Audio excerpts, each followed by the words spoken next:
Bismillahirrahmanirrahim. Assalamualaikum warahmatullahi wabarakatuh. Waalaikumsalam warahmatullahi wabarakatuh. Audio saya ada. Oke, baik. Selamat pagi, Bapak Ibu semua. Salam sejahtera untuk kita semua. Perkenalkan, saya Rezal Marvis yang akan bertindak sebagai host pada webinar series AMPI bulan Februari hari ini dengan judul Service Management yang akan dibawakan oleh pembicara kita, Bapak Arif Khairono. Oke, sebelum kami mulai, ada baiknya sambil menunggu yang lain, ada baiknya saya akan membacakan agenda webinar hari ini.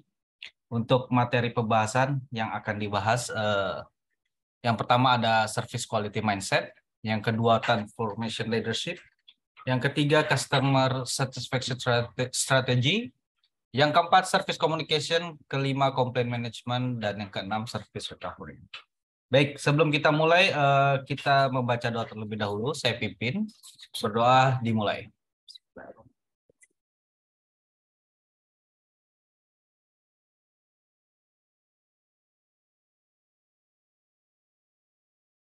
Berdoa selesai. Sebelumnya, saya perkenalkan dulu pembicara hari ini. Saya bacakan dulu tata tertib webinar hari ini. Yang pertama, peserta diharapkan menggunakan nama lengkap di aplikasi Zoom. Untuk audio seluruh peserta akan kami mute demi kenyamanan bersama, dan pada saat sesi diskusi, pertanyaan dapat diajukan melalui kolom chat atau bisa melakukan raise hand untuk bertanya dengan audio. Untuk seluruh materi, e-handout video akan diunggah di kolom chat. Kita perkenalkan terlebih dahulu pembicara hari ini, Pak Arif Khairono. Beliau merupakan lulusan STEMIK Jakarta Salemba. Beliau bersertifikasi BNSP dan bersertifikasi di Company Trainer Internasional dari Kadin. Untuk pengalaman di bidang mutu, beliau juga sekarang menjadi anggota bidang penelitian dan pengembangan AMPI dan merupakan Agile Coach at Waste for Change Indonesia. Terus pernah mengajar juga di beberapa perusahaan terkait inovasi, ada PT KAI, Suzuki Automobil, dan Sudin Kesehatan Provinsi DKI Jakarta. Dan merupakan project manager, pernah juga menjadi Project Management Essentials Workshop di Matahari Department Store. Untuk pengalaman di bidang IT cukup banyak. Sekarang beliau juga untuk website developer, beliau memegang websitenya WKM dan AMPI, dan beberapa pengalaman IT lainnya. Oke, untuk mempersingkat waktu, saya persilahkan untuk waktu dan layar kepada Bapak Arif Khairono untuk memulai. Oke, terima kasih. Mas Rere minta tolong co-hostnya di withdraw dulu biar nanti Oke. tidak kepotong-potong layar. Oke, silakan Mas Arif. Oke, Indonesia adalah negara hukum, jangan berkelahi, kita semua akan bersatu. Assalamualaikum warahmatullahi wabarakatuh. Waalaikumsalam warahmatullahi wabarakatuh. Selamat pagi, salam sejahtera buat kita semua. Selamat datang nih Bapak-bapak dan ibunya belum ada di webinar tentang service management. Sebenarnya sih topik bahasan ini lengkapnya adalah service management for service officer ya, untuk para pelaksana. Tapi globalnya pun tetap akan saya coba jelaskan di depan gitu. Baik, izinkan saya mencoba share screen dulu.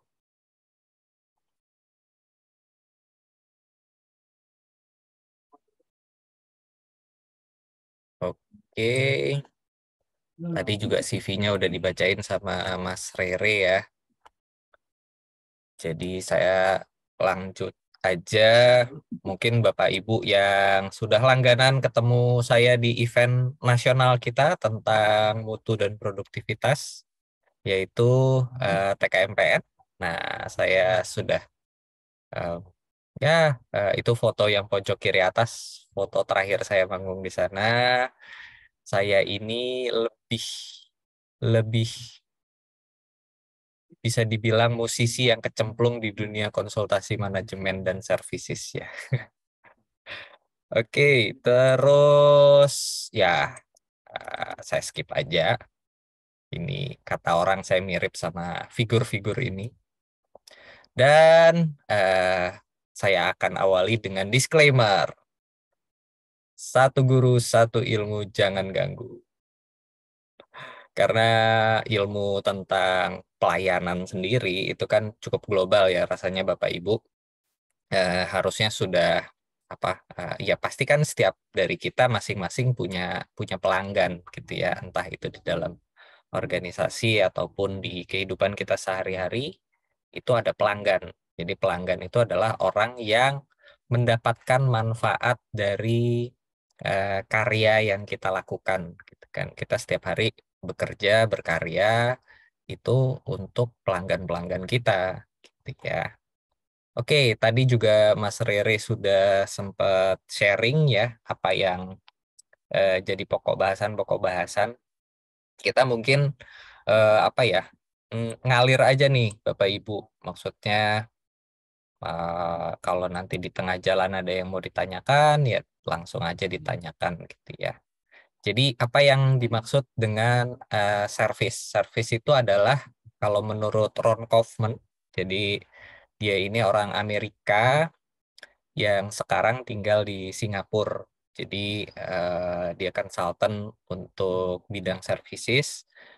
Cukup banyak ya yang proyek-proyek yang pernah dia kembangkan, mulai dari airport Changi di Singapura, terus juga Ritz-Carlton itu juga apa banyak terjadi transformasi semenjak dipegang nih sama Mas Rolf Kaufman ini, Ron Kaufman ini. Nah, menurut dia di bukunya Uplifting Service gitu ya, itu adalah yang dimaksud service ataupun layanan adalah kita melakukan sesuatu yang menciptakan nilai tambah bagi orang lain gitu. Nah, karena kita menciptakan sesuatu added value ataupun nilai tambah bagi orang lain, yang dimaksud orang lain ini adalah pelanggan gitu. Dan pelanggan ini bukan bukan hanya dalam arti sempit saja gitu. Maksudnya di dalam kita sehari-hari ya kita kan punya pelanggan gitu. Kalau ya saya udah menikah ya istri saya tuh pelanggan saya, anak-anak saya tuh pelanggan saya. Nah kalau saya di kantor sama juga tuh apa kita di industri kita di pekerjaan kita masing-masing kita juga tetap punya pelanggan ya.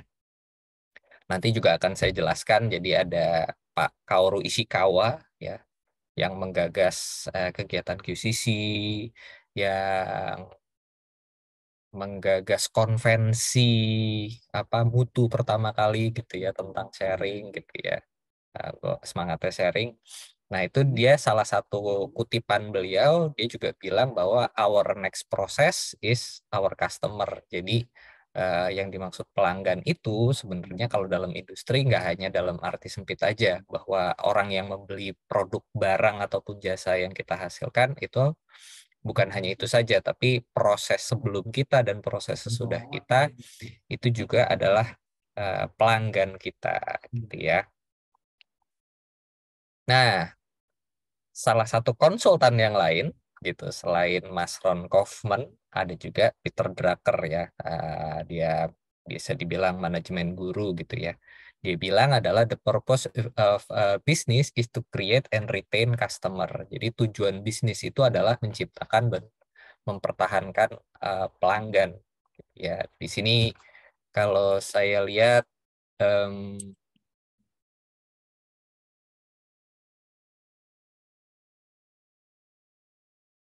oke, eh pesertanya baru 19 tapi nggak apa-apa.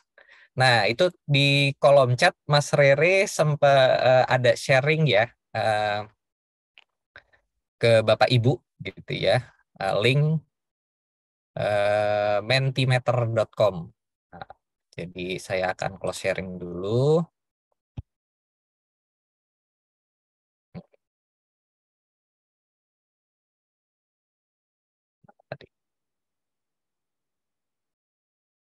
Oh, ini dia.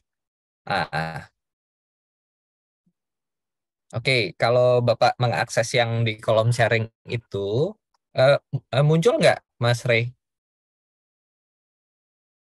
tampilannya? Muncul Oke, ya. di Jadi kolom chat kalau gimana?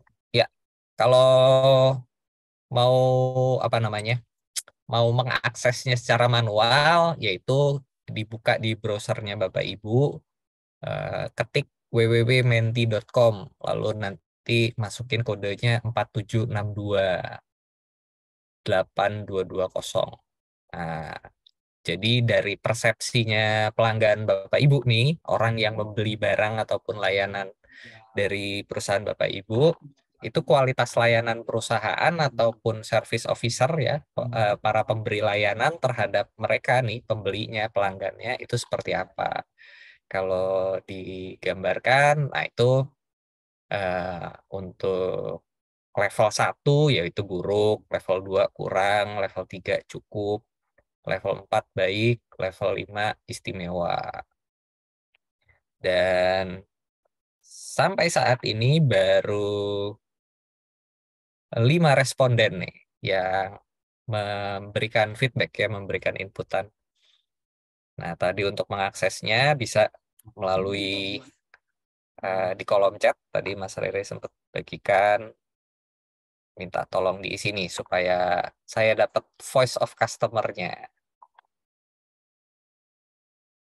Silahkan.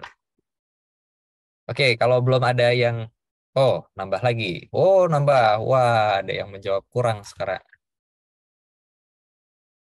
Jadi, eh, mentimeter.com ini cukup lazim nih digunakan, terutama di era-era pandemi kemarin ya. Karena kan banyak training ataupun konsultasi yang berbasis online, terus biar engagement terhadap para peserta bisa tetap terjaga, ya salah satu tools yang bisa kita utilize adalah mentimeter.com ini. Oke, ada satu yang menjawab istimewa, ada yang menjawab kurang satu juga, ada juga yang menjawab baik dan cukup. Nah, nanti kalau Bapak Ibu apa namanya kan ada metodologi apa tuh customer satisfaction ya. Jadi sebenarnya nanti yang tertinggi dan terendah ini itu dimintain apa namanya feedbacknya. Kenapa menjawab 5, kenapa menjawab 1 gitu ya. Untuk apa namanya sebagai data kualitatif gitu ya. Data kuantitatif untuk skalanya. Sekarang saya mau next slide. Nah, silakan Bapak Ibu perhatikan lagi di gadgetnya masing-masing. Sekarang Bapak Ibu diminta memberikan alasan kenapa memberikan skor 5, kenapa memberikan skor 4, kenapa memberikan skor 2, kenapa memberikan skor 1. Silahkan diketik alasannya. Nah, Bapak Ibu nggak usah khawatir nih, karena di mentimeter.com tidak kelihatan nama orang yang memberikan feedbacknya. Jadi kalau apa namanya, ya di persepsinya Bapak Ibu, oh ini istimewa karena kita bla bla bla bla bla, oh ini kurang karena kita bla bla bla bla. Nah, itu silahkan aja dituliskan komentarnya, biar nanti kita jadikan data. Kan tadi katanya istimewa. Apa sih yang bikin istimewa? Karena ada apanya di persepsinya pelanggan. Ataupun tadi ada yang menjawab katanya kurang ya. Memang selama ini seperti apa? Banyak komplain kah? Komplainnya seperti apa? Mungkin bisa diceritakan di situ ya.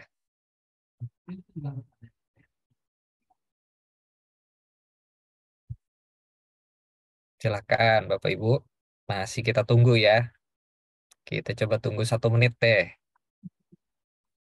Ada yang mau memberikan alasan dari pemberian skor tadi?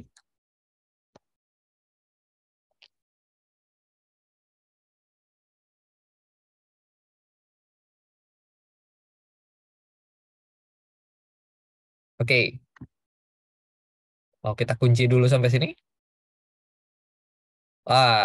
Sudah ada feedback. Karena di perusahaan kami selalu dilakukan survei kepuasan pelanggan terhadap pelanggan. Mantap. Oke. Ada lagi yang mau berkomentar, memberikan alasan pemberian skor tadi? Mungkin, Mas ya. Arif mau ditayangin nggak itu yang tadi? Apa memang nggak ditayangin? Apa nih? Mentimeternya di share emang Oh, belum muncul ya? belum muncul. Astaga, saya dari tadi ngomong belum muncul. Mohon maaf, ya ampun. Oke, saya pikir, Nah, ini loh. nah, mantap baru kelihatan. Nggak kasih kode sih mau ditayangin. Oh iya, saya ngasih kode tadi. Habis ini mau Oke. nampilin Mentimeter, tapi ya, oke. Masih banyak komplain dari pelanggan yang tidak diketahui oleh pusat. Oke, hanya pemenuhan keinginan pelanggan aja, belum ada upaya untuk memberikan hal yang di atas ya keinginan. Kurang karena servis di bagian pelayanan masih kurang ditanggapi, bahkan diacuhkan. Waduh, gawat, gawat, gawat, gawat. Ngeri, ngeri, ngeri, ngeri. Silahkan Bapak Ibu kalau mau curhat. Nah, inilah momentumnya.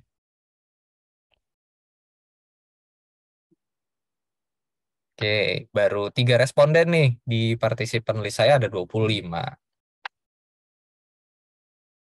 Ya, saya baru share lagi link Mentimeternya. Silakan Oke. kalau yang mau isi, Pak.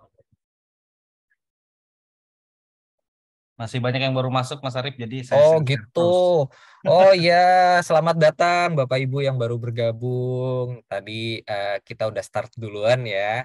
Tadi belum banyak kok, baru kita pembahasan apa itu yang dimaksud pelanggan, apa yang dimaksud dengan pelayanan itu seperti apa. Nah, terus kita mau menangkap nih tadi voice of customer. Jadi kalau memberikan alasan 1 sampai 5 skornya, 1 itu buruk, 5 itu istimewa gitu ya. Kira-kira Bapak Ibu mau ngasih skor berapa? Nah, terus tadi di slide yang ini adalah kita memberikan alasan nih. Kenapa tadi ngasih skor 5, kenapa ngasih skor 4, kenapa ngasih skor 3. Ya. Oke, kita capture sampai sini dulu ya. Saya balik lagi ke materi. Jadi ya ini udah ketangkep bahwa ya untuk servisnya so-so lah ya, masih bisa dibilang kurang memuaskan atau masih bisa ada kesempatan untuk improvement, untuk perbaikan, untuk pengembangan gitu ya.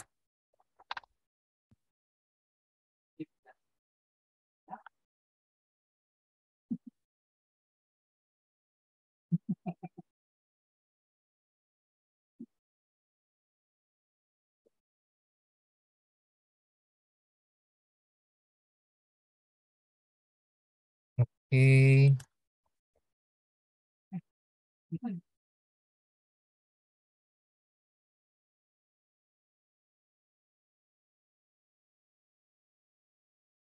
oke, balik lagi ke sini tadi ya. Jadi ya mudah-mudahan tadi respon dari Bapak Ibu semua itu nanti bisa bisa terjawab ataupun mau kita diskusikan lebih jauh itu silahkan aja nanti Bapak Ibu raise hand lalu di apa di ya kita diskusikan gitu ya. Jadi menurut Peter Drucker yang namanya bisnis itu adalah untuk menciptakan dan mempertahankan pelanggannya karena tanpa pelanggan ya bisnis itu nggak bisa gitu kan duitnya dari pelanggan ya jadi kita harus menjaga dan mempertahankan gitu, mendapatkan marketnya, mendapatkan customernya dan juga menjaga pelanggan-pelanggan kita supaya jangan sampai kabur karena kan hampir bukan hampir ya kayaknya sih udah nggak ada lagi tuh maksudnya satu bisnis yang dimonopoli di mana nggak ada lagi kompetitor pasti kalau kalau bisnisnya bagus nanti akan muncul tuh kompetitor-kompetitor itu yang siap merenggut pelanggan-pelanggan kita dengan penawaran-penawaran yang lebih baik, dengan layanan-layanan yang lebih baik, gitu ya. Kan seperti itu. Oke.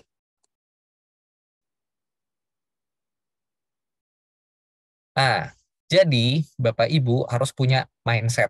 Jadi yang namanya pelanggan itu adalah orang yang sangat penting. Mereka itu sebenarnya tidak bergantung sama kita, kan kita yang butuh sama mereka, kita yang bergantung sama mereka. Dan tadi dalam kita memberikan layanan terhadap pelanggan-pelanggan kita, itu tuh bukan gangguan atau untuk kerjaan kita gitu kan. Ya mungkin Bapak Ibu apa namanya yang sebagai pelaksana gitu ya, yang pemberi layanan kan ketemu pelanggan tuh nanti warna-warni tuh ya. Warna-warni, ada yang baik, ada yang suka marah-marah, ada yang jutek, apa yang segala macam gitu. Nah, mereka itu bukan gangguan dari pekerjaan kita. Jadi memenuhi harapan mereka itu adalah tujuan dari pekerjaan kita sebenarnya. Karena kalau mereka happy, nanti akan saya lebih jelaskan lebih jauh gitu ya. Yang kita cari kan loyal customer gitu. Kalau customernya udah loyal, ya insya Allah itu bisnis kita bakalan lancar gitu ya. Nah, kita juga harus punya mindset bahwa yang namanya pelanggan itu adalah bagian dari bisnis kita gitu. Eh, Kita menolong, sebenarnya ya kalau kita pikir lebih jauh gitu ya, bahwa pelanggan itu kalau sudah loyal sama kita, sama perusahaan kita, nah sebenarnya mereka itu yang menolong kita gitu ya. Dan kita dikasih kesempatan nih para pemberi layanan, para service officer untuk bisa melayani para pelanggan-pelanggan kita. Oke, nah kenapa sih pelanggan-pelanggannya tadi pergi gitu ya? Nah, menurut survei itu adalah 68% itu karena pelayanan yang buruk ya. Pelayanan yang buruk, kenapa pelanggan-pelanggan kita pergi. Saya sendiri eh, ya pernah lah eh, bertemu nih dengan pelayanan yang buruk. Jadi em, saya pernah ke salah satu toko gitu ya, terus masuk tokonya si apa customer service-nya itu nggak senyum, terus apa namanya eh, eh, begitu nanya ini menunya mana ya pas segala macam, terus dia bukannya itu malah nunjuk aja tuh ada gitu kan, lihat aja gitu kan, terus apa namanya eh ini yang recommended yang mana gitu saya tanya. Dia juga cuma apa ya, ya kan kita bisa ngerasain ya mana orang yang memberikan pelayanan dengan sepenuh hati ataupun dia lagi apa bad mood gitu kan terasa nih sama kita. Nah, dan tadi eh, kita misalnya ke restoran, restorannya udah bagus, makanannya enak gitu. Tapi kalau ketemu sama pelanggan yang kayak gitu, ya kalau saya pribadi, insya Allah sih nggak akan balik lagi nih. Walaupun makanannya enak gitu. Jadi seringkali produk yang bagus sekalipun gara-gara pelayanan yang buruk gitu, ya akhirnya pelanggan kita pergi juga gitu. Nah, kenapa kita dalam memberikan layanan ini harus excellence, harus unggul? Ya karena tadi adanya gap ya, gap ini atau masalah perbedaan antara persepsi pelanggan dengan apa namanya layanan yang kita sediakan gitu ya, celah layanan gitu. Nah, terus juga kenapa kita harus excellence ya tadi karena di luar sana kompetitor-kompetitor kita itu siap merebut pelanggan-pelanggan kita dengan segala macam layanan yang terbaik yang bisa mereka berikan gitu. Terus juga kenapa kita harus excellence ya karena dalam dengan service yang excellence tadi itu akan memberikan manfaat ya baik itu manfaat untuk ke diri kita sendiri dengan membangun citra diri kita sendiri ataupun institusi kita menjadi lebih baik gitu ya. Kan rumusnya katanya if your company grow gitu, maka orang-orang yang ada di dalam organisasi itu juga akan grow gitu ya. Dan tadi bahwa dengan adanya service excellence ini akan berdampak secara jangka panjang ya terhadap karir kita dan juga terhadap kehidupan. Nah, kenapa ini di sini ada gambar bedu? Bedu itu akronim sebenarnya. Jadi kalau kita mengutip di bukunya Uplifting Service-nya Ron Kaufman itu, bahkan kategorinya tuh ada 5, di bawahnya basic tuh ada lagi. Cuma kalau dia nyebutnya kriminal. Jadi kalau kita para pemberi layanan itu memberikan layanan tapi tidak memenuhi minimum aja, tidak memenuhi basic, itu menurut si Ron Kaufman itu sebuah kejahatan gitu ya. Nah, ada kategori di atasnya, yaitu kita memberikan layanan secara minimum. Jadi kalau kita benchmarking, oh kompetitor kita ternyata layanan-layanannya masih lebih baik daripada kita. Ataupun satu level di atasnya, expected, ya ini bisa dibilang rata-rata. Dan yang namanya kita mau memenangkan sebuah kompetisi, harusnya kita nggak bisa dengan yang rata-rata aja gitu kan. Harus yang di atas rata-rata baru yang bisa jadi outstanding di sana. Nah, satu level di atasnya itu adalah desired ataupun terpilih ya. Ini udah apa ya? Ya sesuai aja sih dengan persepsi, sesuai dengan harapannya si pelanggan-pelanggan kita. Tapi ada juga layanan yang unexpected ya, surprisingly wow atau wow service. Jadi kita dapat layanan-layanan yang menyenangkan gitu ya.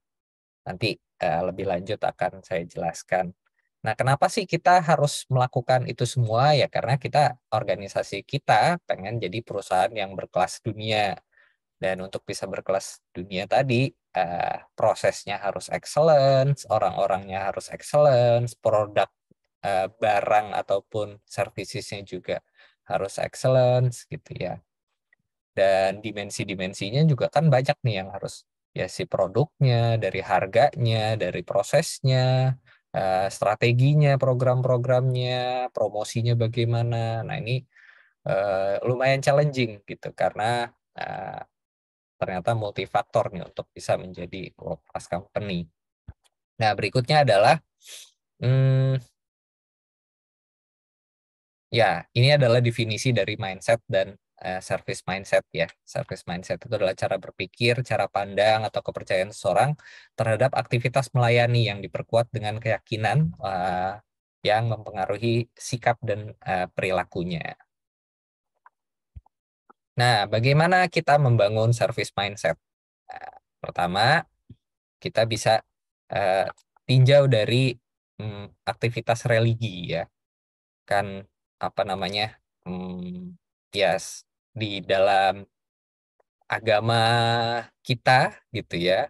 Itu kan dibilang bahwa bekerja itu adalah ibadah gitu ya. Terus kita apa dengan melayani orang lain, berbuat baik sama orang lain, memberikan manfaat bagi orang lain itu dapat ganjaran pahala gitu ya. Jadi kita bisa memaknai aktivitas service, kita harus memberikan pelayanan yang terbaik itu ya, karena dari sudut pandang religi. Kedua adalah memaknai aktivitas service ini dari sudut pandang sosial dan kemanusiaan ya. Jadi kalau kita um, apa baik sama pelanggan-pelanggan kita gitu kan, ya kayak saya di rumah gitu kan apa namanya ikut di kegiatan perumahan ya sama bapak-bapak RT gitu ya. Nah itu kan saya juga melayani nih kayak kemarin acara 17-an, Pak Arif minta tolong ini ya, minta tolong itu ya. Ya saya dengan senang hati nih membantu Bapak Ibu yang ada di perumahan saya saat itu gitu karena saya memandang eh, mereka juga adalah orang-orang ataupun pihak-pihak yang tetap harus saya layani. Nah, kita juga bisa memaknainya dari sudut pandang perusahaan. Jadi ya dengan perusahaan kita memiliki services yang bagus gitu ya, akhirnya banyak nih loyal customer kita gitu. Nah, kalau loyal customernya banyak, company kita bisa grow gitu ya. Akhirnya everybody's happy, ya perusahaan kita happy, kitanya juga happy, bisa dapat kesempatan melayani pelanggan gitu ya. Nah, kita juga bisa memaknai service ini dari sudut pandang pribadi ya. Jadi memang ya tadi kalau kayak di rumah sendiri kan saya punya pelanggan nih, ada istri, ada anak-anak gitu, ada tetangga-tetangga tadi gitu ya. Eh, Ya saya juga harus melayani para stakeholder, para pemangku kepentingan, para orang-orang yang terkait dengan saya dengan sebaik mungkin untuk layanannya. Nah, saya tadi karena Mentimeternya dibatasi sama 2 halaman, sebenarnya ada halaman ketiga tuh ya, tentang bagaimana kita memaknai profesi kita saat ini. Jadi ya uh, ini balik ke materi tentang quality gitu ya. Jadi menurut Pak Kaoru Ishikawa itu katanya organisasi itu yang pertama itu karyawannya itu harus sejahtera. Nanti kalau karyawannya sejahtera baru pelanggannya bisa puas. Kalau pelanggannya puas nanti organisasinya bisa untung gitu ya. Dan eh, agak berbeda nih teorinya Pak Kaoru Ishikawa dengan teori-teori yang mungkin Bapak Ibu pernah dengar di luaran, bahwa yang nomor satunya itu adalah uh, customer satisfaction gitu ya. Nah, kalau di Pak Kaori Ishikawa dia berpendapat bahwa yang nomor satunya itu adalah karyawannya dulu, karena nanti kalau karyawannya udah sejahtera baru bisa menghasilkan layanan maupun produk barang yang sesuai dengan harapannya pelanggan-pelanggan. Dan dia juga ada ngasih quotes gitu, dia bilang ya tadi namanya pelanggan itu bukan hanya orang yang membeli barang dan jasa yang kita hasilkan, tapi our next process juga customer. Nah, ini adalah foto keluarga saya. Jadi mama saya itu adalah seorang service person, seorang pemberi layanan. Jadi mama saya itu dulu waktu masih dinas itu sebagai seorang perawat, perawat kesehatan. Kakak saya itu juga seorang perawat. Nah, terus juga anak saya yang pertama eh, terinspirasi nih, pengen jadi seperti eyang putrinya dan juga seperti mama, manggil kakak saya mama gitu ya, pengen seperti mamanya, menjadi perawat juga gitu ya. Nah, jadi kita bisa memaknai pekerjaan kita sebagai pemberi layanan itu sebagai wujud aktualisasi diri. Ya, sama juga halnya dengan saya yang apa suka bermusik gitu kan. Pelanggan-pelanggan saya itu adalah yang menikmati karya-karya musik gitu. Nah, kayak sekarang nih punya hobi yang lain, cuap-cuap sharing apa yang sedikit yang saya ketahui buat Bapak Ibu, mudah-mudahan bisa bermanfaat. Itu juga salah satu wujud dari aktualisasi diri saya gitu ya. Karena saya memaknai pekerjaan saya sebagai service person, pemberi layanan buat pelanggan-pelanggan. Nah, menurut survei itu katanya trennya ke depan itu banyak kita bicara customer experience, pengalaman pelanggan. Jadi produk-produk ya produk-produk yang kita produksi gitu ya, yang kita hasilkan itu harus menghasilkan juga nih pengalaman bagi pelanggannya yang luar biasa gitu ya. Sebagai contoh sih maskapai penerbangan ya, kalau Bapak Ibu ke apa ya, mungkin ada yang pernah flight di apa executive class ataupun business class, itu kan yang dijual sama airlines-nya itu kan experience-nya. Tuh. Jadi nanti dapat apa? eh, ada dapat pelayanan yang berbeda gitu dengan yang kelas-kelas yang lain. Terus nanti dia bisa cerita tuh, saya waktu sebelum berangkat itu dijemput tuh sama maskapai penerbangannya ke rumah saya misalnya, gitu sampai airport, ternyata airportnya punya lounge sendiri buat apa namanya, pelanggan-pelanggannya, nanti ditempatin di lounge yang nyaman, yang luar biasa, yang dapat desainnya bagus gitu ya, terus juga pelayanannya luar biasa dari para eh, pemberi layanannya di sana gitu ya. Terus nanti waktu naik ke atas pesawatnya itu juga nggak pakai antri seperti yang lain, masuk duluan kayak gitu. Jadi tadi experience experience yang ditambahkan ke produknya gitu ya, itu yang nanti akan menjadi word of mouth gitu. Bisa dibayangkan kalau misalnya yang jadi loyal customer kita ini adalah orang-orang penting gitu, orang-orang yang megang jabatan yang tinggi gitu. Nah, itu tentunya kan nanti kalau dia happy, itu word of mouth-nya akan nyebar kemana-mana gitu ya. Nyebar kemana-mana, nanti dicerita, oh kita pakainya airline ini aja karena layanannya tuh bagus sekali. Gitu. Nanti bakalan banyak nih, ataupun nanti dia mau assign karyawan-karyawannya untuk tugas gitu. Ah, pakainya yang ini aja karena si apa pakai airline ini eh, saya udah gue banget lah istilahnya gitu. Jadinya bisnis kita bisa growth gitu. Bahkan eh, kalau Bapak Ibu apa ke Eropa sana terus ke Swiss gitu misalnya, itu ada pabrikan jam yang produknya sama-sama jam gitu, tapi eh, ketika baru masuk itu nanti ada orang yang nawarin mau jamnya yang apa berbasis fitur atau yang mau high class. Nah, itu nanti kalau misalnya kita mau yang high class nanti dianterin lagi ke satu ruangan, di ruangan itu nanti akan dipresentasiin, dikasih lihat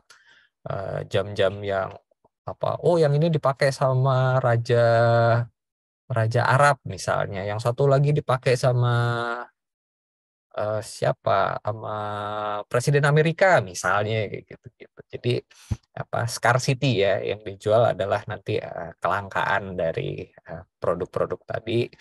Nah, itu biasanya harganya tuh kalau barang-barang yang dijual di tempat itu ataupun masuk di ruangan itu udah bukan jam-jam sembarangan lah, harganya tuh biasanya harga-harganya luar biasa tuh. Nah, begitu juga dengan kalau misalnya saya nggak tahu nih Bapak Ibu ada yang pernah ke ini Disneyland? Ada yang pernah ke Disneyland? Nah, kalau kita ke Disneyland Belum. belum ya? Sama saya juga. Ancol udah Dufan. Nah, tapi kalau yang istimewa di Disneyland ini, kita kalau baru masuk gitu ya, para pemberi layanan ini semua apa namanya sudah standby gitu. Maksudnya dia sudah punya mindset kita nih mau mau menerima pelanggan, mereka mau masuk ke Disneyland ini mau mau senang-senang, mau bahagia gitu. Makanya kalau kita datang ke Disneyland gitu, itu nanti kita ngeliat nih yang joget-joget tuh bukan hanya orang-orang yang pakai kostum Disney aja, tapi nanti di jam-jam tertentu tuh nanti kayak para petugas kebersihannya itu berkumpul, terus melakukan atraksi gitu ya. Terus ada yang apa dance bareng tapi kompakan gitu ya. Jadi semua semua orang apa namanya sudah memiliki service mindset. Mereka tahu bahwa pelanggan-pelanggan yang mau datang ke Disneyland ini punya ekspektasi pengen bahagia. Nah, begitu masuk ke dalam, makanya para para pemberi layanan ini juga melayani para pelanggannya dengan sebaik mungkin gitu ya.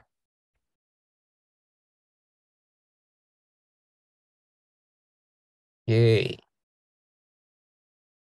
Nah, ini Warren Buffett. Saya kurang tahu apakah dia pernah jadi orang terkaya di dunia atau tidak, tapi yang saya tahu dia pernah jadi orang kedua terkaya di dunia. Nah, menurut dia katanya butuh waktu 20 tahun kita membangun reputasi dan hanya perlu waktu 5 menit untuk menghancurkannya. Gitu ya. Ya kita sendiri juga pernah dengar lah pasti kan banyak reputasi-reputasi yang dibangun puluhan tahun dan rusaknya hanya beberapa menit gitu. Kan dulu ada siapa tuh motivator ya, motivator yang wah udah membangun reputasinya luar biasa, tiba-tiba masuk lambe turah karena nggak mau ngakuin anaknya. Eh, Ya seperti itulah adanya. Jadi kita benar-benar harus menjaga pelanggan-pelanggan kita karena tadi untuk membangun reputasi itu nggak sebentar loh waktunya. Itu perusahaan kita tuh berdarah-darah loh untuk bisa membangun reputasi yang bagus. Nah, jangan sampai lah kita para pemberi layanan, orang-orang yang berhadapan langsung dengan pelanggan, eh, tidak melayani dengan sebaik mungkin, akhirnya rusak tuh sesuatu yang sudah kita bangun selama puluhan tahun tadi. Oke, saya close sampai di sini dulu. Apakah ada pertanyaan ataupun ada yang mau didiskusikan? Ada, Pak. Mm-mm. Ada pertanyaan Mas Arif di kolom Yes. chat. Sebentar. Dari Pak Avandi. Mm-mm. Kalau pendekatan resto Karen Diners seperti Mm-mm. apa yang seperti apa ya Pak untuk konsepnya? Karena pelayanan yang ditawarkan kurang mengena tapi malah ramai. Oh, oke. Karen's Diner. Ya, jadi ya dia sebenarnya sih apa salah satu mungkin Pak Avandi kemarin sempat ikut gitu ya Pak Budi sempat ada sharing juga tentang 10 type of innovation kan ada bentuknya yang services ya innovation services. Dia memang bentuknya apa namanya salah satu yang dia bikin inovasinya seperti itu. Jadi dia memberikan layanan yang ya yang kurang baik gitu ya.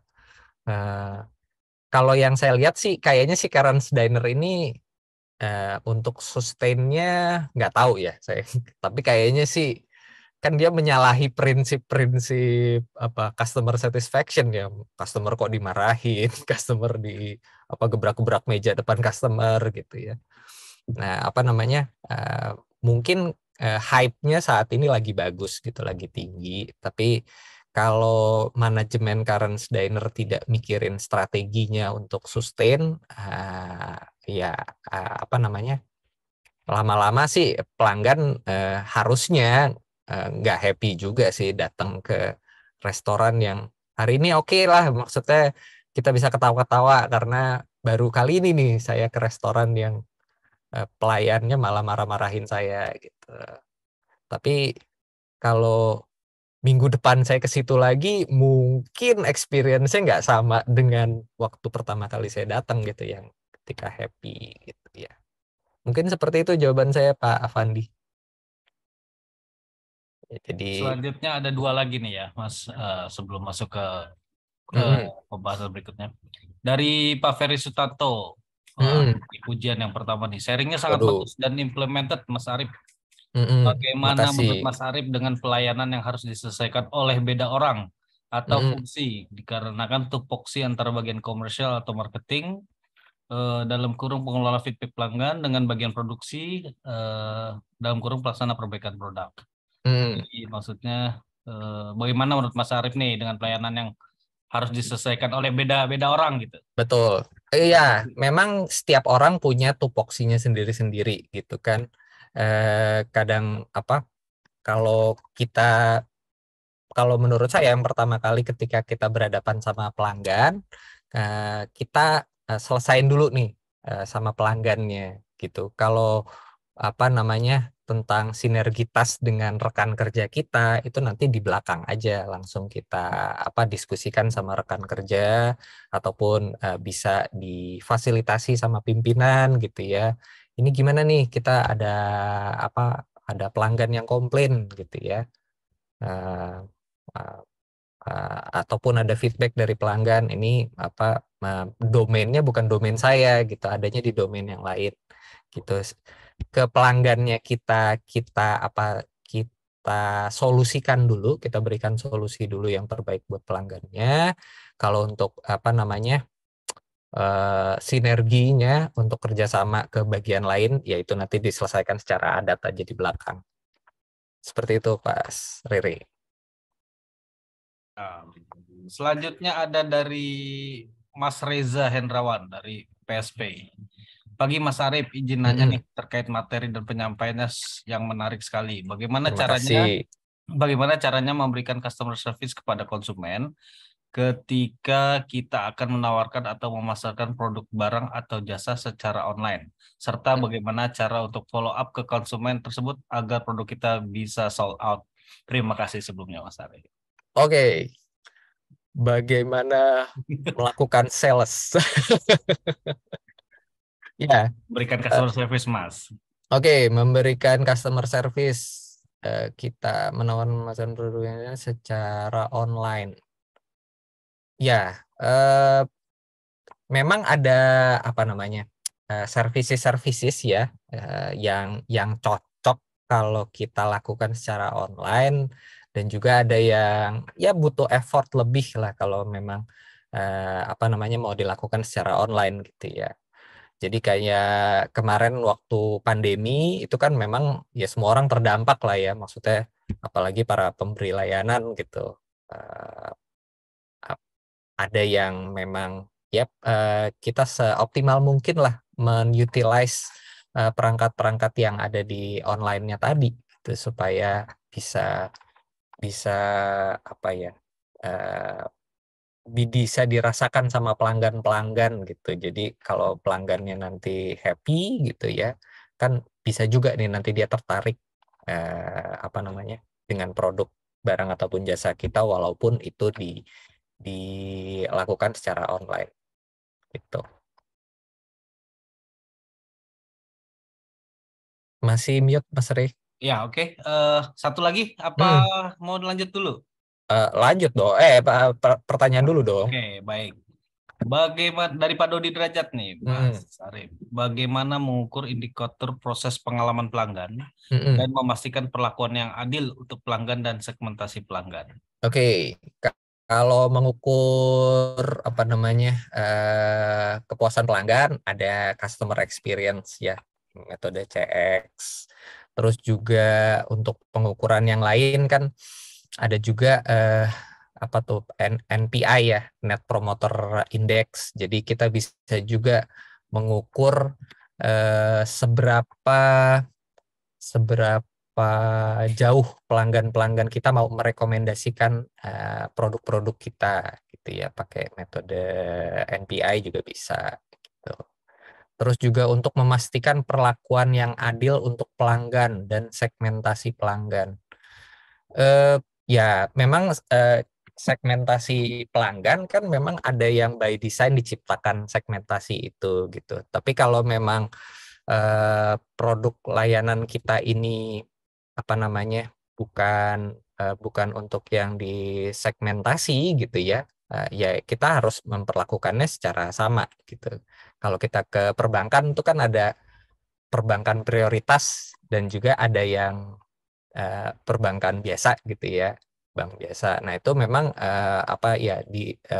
untuk pelanggan-pelanggan yang segmentasi atas ya, para artis, para pejabat atau siapa gitu kan, itu memang biasa tuh kita bikin segmentasinya yang pelanggan prioritas dan pelanggan yang biasa, dan masing-masing treatmentnya memang berbeda tuh Pak Dodi ya, untuk nasabah prioritas ataupun nasabah yang biasa, seperti itu. Oke, Mas Arif. Mas Arif, yes. Saya nih. Pak Dodi. Oh, silakan Pak. Iya, sebentar ya. Ini terkait dengan perlakuan yang adil nih, Pak.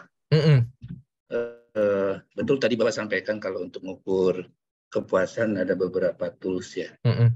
Nah, sekarang ini di Malcolm Baldrige di edisi 2021 itu ada tambahan kriteria terkait dengan fair treatment ya, perlakuan yang adil.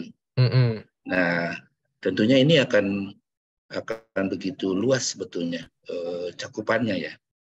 Adil bagi satu pelanggan belum tentu adil bagi yang lain gitu. Nah, apa yang akan konsep Bapak sampaikan terkait dengan fair treatment ini? Terima kasih Mas Ari. Oke, terima kasih Pak Dodi. Ya tadi, jadi kalau memang by design kita sudah bikin segmentasi pelanggannya, jadi apa namanya? Nanti kan di dalam apa kategori misalnya yang tadi nasabah prioritas gitu ya. Nasabah prioritas itu kan apa namanya treatmentnya berbeda tuh Pak. Nggak bisa kita samain dengan yang yang bukan prioritas gitu. Saya dulu pernah kerja sama salah satu perbankan gitu ya. Kan kayak misalnya di apa ya seringkali yang memegang akunnya para artis dan pejabat ini bukan orang yang bersangkutan. Padahal bank tersebut apa namanya minta verifikasi, dan waktu verifikasi ini kan harus sama yang bersangkutan gitu. Nah, terus pernah kita sampaikan seperti itu gitu. Nah, malah nggak cocok nih buat segmentasi nasabah-nasabah yang prioritas. Jadi memang akhirnya aturan di perbankan prioritasnya ini yang jadi kita rubah untuk verifikasi nasabah boleh sama apa manajernya ataupun sama ajudannya ataupun sama siapanya gitu. Jadi memang tadi untuk perlakuan adilnya sendiri definisinya memang harus disesuaikan dengan yang terjadi di lapangan seperti apa. Seperti itu, Pak. Saya boleh angkat satu kasus, Pak. Kasus Boleh. di rumah sakit, Pak. Semoga waktu masih ada ya. Rumah sakit itu kan begitu banyak kasus katakanlah yang kita ambil adalah pasien BPJS lah katakannya. Oke. Itu kan begitu banyak lah. Namun di situ sendiri dengan konteksnya segmentasi BPJS. Nah, tetapi ternyata itu juga ada yang merasa puas, ada yang tidak puas, ada yang adil dan tidak adil. Artinya sebetulnya ada konteks di pihak rumah sakit sendiri yang harus diimprove dari sisi katakanlah petugas-petugasnya Pak. Gitu. Setuju nggak Pak dengan seperti itu? Setuju Pak, setuju. Cuma mungkin gini, kita pertama harus dapetin datanya dulu, karena yang saya tahu di apa namanya di rumah sakit itu kan melakukan apa kayak mystery shopper, atau nanti ada pelanggan-pelanggan yang pasien-pasien ya yang apa seolah-olah dia pasien BPJS gitu, terus apa melakukan apa mengunjungi rumah sakit ataupun vaskes tersebut, terus nanti dilihat tuh treatmentnya terhadap pasien yang BPJS seperti apa, yang non BPJS seperti apa. Nah itu kalau datanya bunyinya bahwa apa namanya memang ada apa ya perbedaan perbedaan kualitas layanan terhadap apa namanya yang seperti itu, ya baru nanti kita follow up, kita tindak lanjuti dengan kita mau improve dengan program apa gitu. Tapi kalau memang datanya apa ya ya tadi begitu kita coba jalani sebagai mystery shopper atau itu apa mystery caller gitu atau siapa gitu yang terus ternyata kita dapat layanannya oh sama aja kok yang seperti pasien-pasien yang lain. Nah, itu kan kita sudah bisa mengungkapkan fakta dan datanya gitu, Pak. Jadi kalau udah ada fakta dan datanya lebih enak gitu nanti untuk eskalasinya untuk menindaklanjutinya. Oke, Pak. Thank you, Mas Arif. Lanjut, Makasih Pak. Pak Makasih. Dodi. Ya, Terima Oke. kasih Pak terima Dodi. kasih. Oke, selanjutnya masih ada satu raise hand Pak Chef. Silakan Pak Chef. Pak Chef Boleh Pak. Pawan. Ya. Assalamualaikum warahmatullahi wabarakatuh, Pak. Waalaikumsalam warahmatullahi wabarakatuh. Ini yang kedua ya, saya alhamdulillah kayak yang pertama. Hihi. Makasih loh Pak, udah langganan Masalah ikutan. Scrum ya. Yang kemarin Scrum. Ya. Waduh, mantap tuh Scrum Framework. Nah, sekarang tentang service management. Mm-mm. Kalau saya sih 2 pertanyaan ini, Pak. Mm-mm. Kelihatannya Pak Arif di slide yang tentang service excellent sama service mindset, terutama kata-kata excellent tuh. Apakah excellent itu memang harus di atas standar, di atas ekspektasinya pelanggan atau gimana? Yes. Kemudian yang kalau tadi service mindset, dia Pak Arif bilang maknai aktivitas service dari sudut pandang religi. Kok saya jadi berpikir gini ya, sepertinya kalau cuma bermakna religi sih sebetulnya cuma pada saat itu doang. Jadi misalnya kalau dia ngelayanin konsumen, wah senyumnya harus 3 cm nih, nggak boleh lebih 3 cm misalnya. Karena itu mengandung ibadah. Kalau nggak salah ada juga tuh perusahaan yang kayak gitu tuh. Ada. Iya, tapi kan seringkali si orang itu kan dia dari rumah nggak kayak gitu tuh Pak Arif. Karena dia di rumah dia nggak dibekali sama ayahnya, sama orang tuanya. Bagaimana sih yang menghormati orang yang lebih tua, bagaimana menghargai orang yang lebih kecil dari kita dan sebagainya. Karena dia nggak ngerti itu, karena cuma pada saat itu doang. Akibatnya apa? Ya cuma saat itu doang dia senyum-senyum ketawa-ketiwi. Selanjutnya sih ya nggak bisa juga karena cuma pada itu. Jadi mestinya harusnya dia dari rumah tuh, dari kecil dididik supaya bagaimana menghargai orang, menghormati orang. Gitu kali ya Pak Arif ya? Betul Pak Chef. Itu aja Pak Arif, makasih. Ya, terima kasih responnya Pak Chef ya. Yang pertama terkait ke wow service ya, service yang unggul, yang excellence itu. Jadi tadi Pak Ron Kaufman itu kan dia salah satu konsultan di Ritz-Carlton gitu. Dulu itu toilet di Ritz-Carlton itu ya biasa aja gitu. Tapi sekarang di Ritz-Carlton itu standarnya di toiletnya itu toilet kering dan ada petugas yang pakai jas, pakai dasi gitu, yang pekerjaannya adalah memastikan bahwa toilet keringnya tetap terjaga dengan baik gitu kualitasnya. Jadi manakala ada orang habis ke toilet itu terus cuci tangan, itu nanti segera tuh sama orang itu langsung dielap si toiletnya gitu. Nah itu kan mungkin di beberapa tempat orang melihatnya ini ngapain sih, maksudnya toilet buka keran dikit, basah dikit langsung dilap, basah dikit langsung dilap gitu. Biasa aja bisa kan gitu. Nah tapi Ritz-Carlton itu sudah sepakat kita mau memberikan service yang excellence, yang unggul gitu. Jadi manakala ada tamunya Ritz-Carlton datang ke sana ya nanti dia perlu, jadi di toiletnya itu sudah dipastikan tidak ada tuh yang namanya kehabisan tisu, terus juga toiletnya basah, ada jejak sepatu dan cipratan air gitu. Itu karena si para pemberi layanan ini memang dia dedicated memberikan layanan yang excellence, yang unggul di spesifik di bagian toiletnya Ritz-Carlton. Mungkin seperti itu Pak penjelasan saya. Terus juga yang kedua ya betul tadi kita memang ya kan para pemberi layanan nih manusia juga ya gitu kan. Dulu saya waktu masih bertugas sebagai customer service tadi di jalan nih lagi baik-baik aja tiba-tiba diserempet mobil saya sama orang, itu kan gondok ya. Nah itu seringkali saat ketemu sama pelanggan gitu ya sebisa mungkin kita harus tuning tadi kan bete-nya karena diserempet orang lain gitu. Jangan sampai lah kita nularin bete-nya kita ke orang lain dengan kita nggak senyum gitu. Nah, kalau regulasi senyum itu harus 3 cm terus juga ditahan 8 detik ya itu sih kesepakatan aja sih Pak, gimana perusahaan mau menentukannya seperti apa. Mungkin seperti itu Pak Chef. Gimana Pak Chef? Ada tambahan? Ya Pak, nanti saya senyumnya mungkin agak sedikit 5 cm dan ditahan. 5 cm dan 9 detik, Pak. Ya, seperti itu. Jadi kalau menurut saya apakah wow services itu termasuk pelayanan yang beyond expectation kali Mas Arif?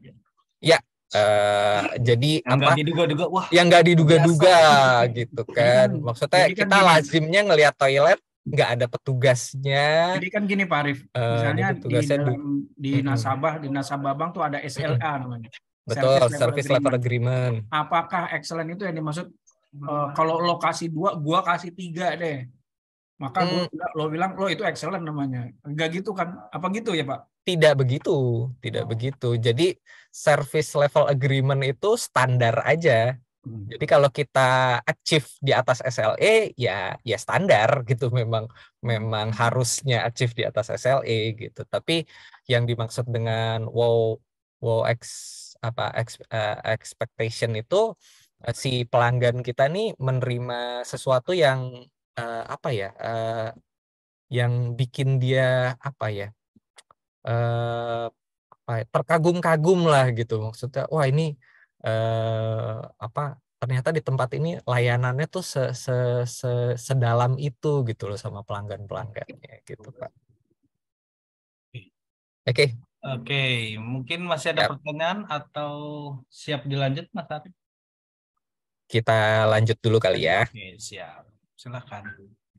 Nah, berikutnya adalah tentang transformational leadership. Ya, ini salah satu ahli leadership, dia bilang segala sesuatu rises dan falls on leadership. Jadi kepemimpinan ya sesuatu itu bisa bangkit ataupun kejatuhannya ya gimana kita memimpinnya. Dan sekecil-kecil pimpinan itu adalah pemimpin bagi dirinya sendiri, kan ada quote yang seperti itu gitu. Nah, terus juga berikutnya adalah leadership is an influence of others in productive vision driven direction and is done through example. Jadi suri tauladan. Jadi kalau saya nggak tahu nih apa Bapak Ibu sudah pada menikah atau belum gitu ya. Tapi saya sendiri mencoba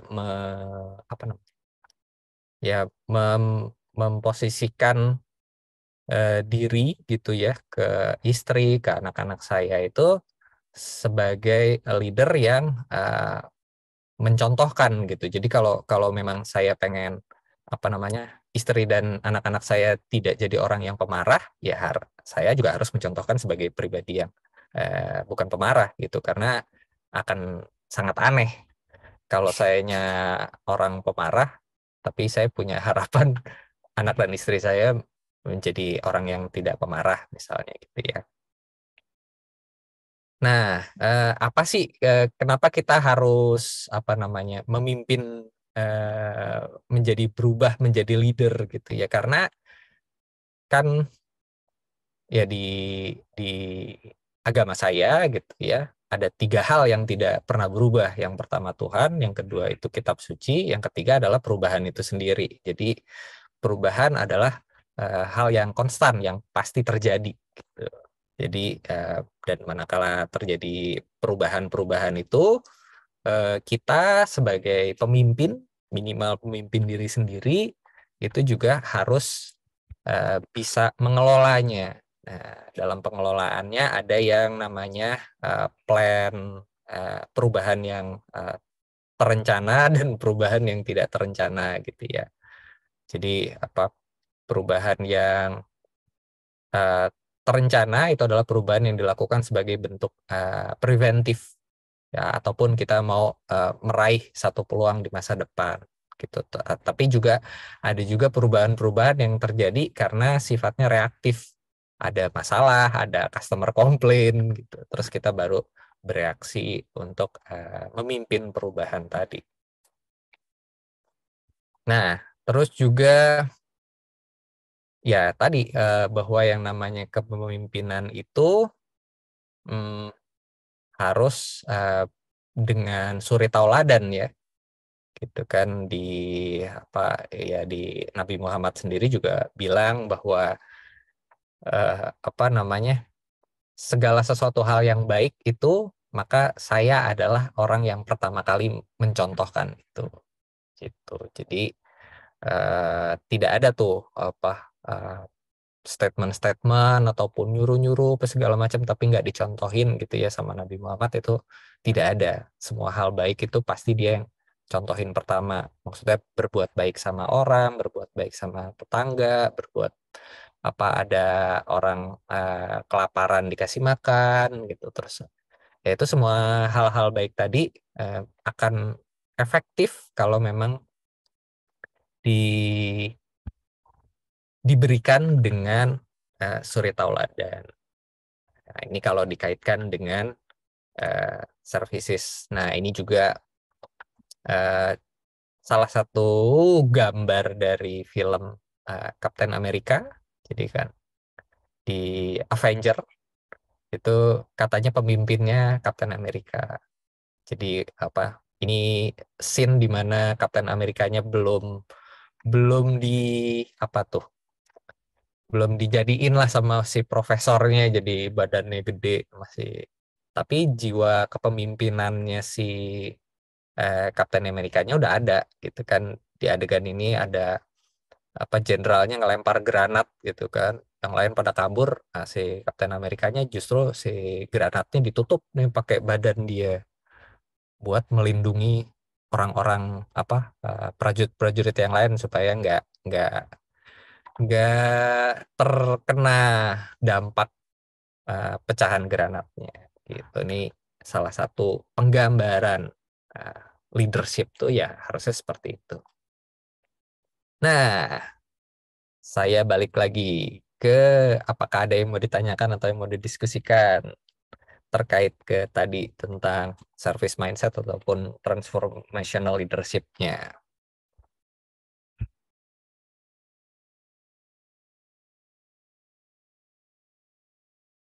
Adakah?